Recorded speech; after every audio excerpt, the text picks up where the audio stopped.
trampa sönder tänkte jag med bråk. Det han gör egentligen, det är bara att han får lite tryck. Jag måste sy fast dem där för fan. Ja, men jag ska... Jo. Superlig. Jag ska köpa såna här, vad heter, kabbare som har klister på hela sidan. Okej.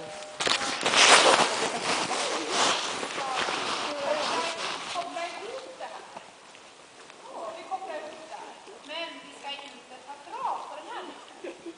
Vi ska fortfarande börja där ni började nu.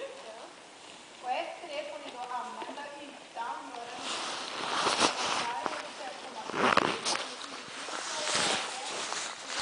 En galoppon och så avsluta då galoppon, räcket och den här djuren till teatern.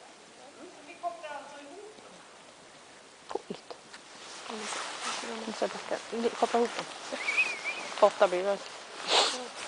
En 8. Så här. Ja, jag hade inte tryckt om jag inte hade behövt.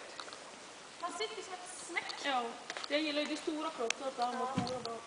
Men hon växte ju ur alltså. Min andra har ju tyvärr inte växt i det. Nej, Det var det problemet var. hon kunde ha den mycket bra, det är ändå mycket. Behöver du hjälp, Linda? Behöver du hjälp? Ja. Fryser du?